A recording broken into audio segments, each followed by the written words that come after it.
प्रदेश अपनी विरासत पर गौरव की अनुभूति करता है। पूरा देश आदरणीय प्रधानमंत्री जी की प्रेरणा से अपनी विरासत पर गौरव की अनुभूति करता है और हम लोगों का मानना है कि विरासत से युक्त विकास ही एक उज्जवल भविष्य की एक आधारशिला होती है। लेकिन अपने राजनीतिक स्वार्थों के लिए अगर कोई उन आक्रांताओं को महिमामंडन करता है जिन्होंने भारत की आत्मा पर प्रहार किया, जिन्होंने भारत की आस्था को रौंदने का कार्य किया है, मुझे लगता है कि आज का नया भारत, आज का नया उत्तर प्रदेश,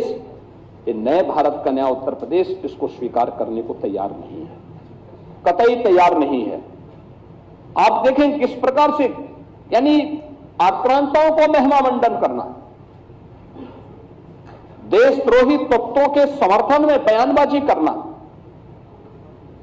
या राष्ट्रीय प्रतीकों के प्रति अपमानजनक टिप्पणी करना, ये किसी राष्ट्रद्रोह से कम नहीं। वंदे मातरम का 150वां वर्ष चल रहा है। कुछ लोग हैं उनमें राष्ट्रगीत, जिसे भारत की संविधान सभा ने सर्वसम्मति से सम्मान देकर के राष्ट्रगीत के रूप में प्रस्तुत किया, और हम आभारी हैं प्रधानमंत्री मोदी जी के,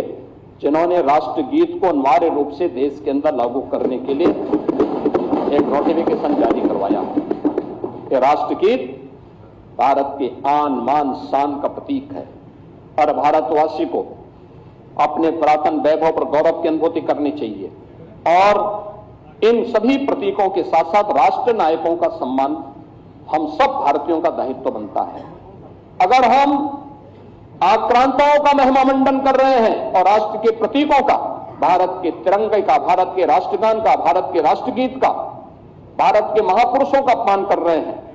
तो एक प्रकार से हम संविधान की अवहेलना कर रहे हैं। मैं पूछना चाहता हूं समाजवादी पार्टी और कांग्रेस से, एक तरफ संविधान के नाम पर जनता की आंखों में धूल झोंकने का कार्य कर रहे हैं और दूसरी तरफ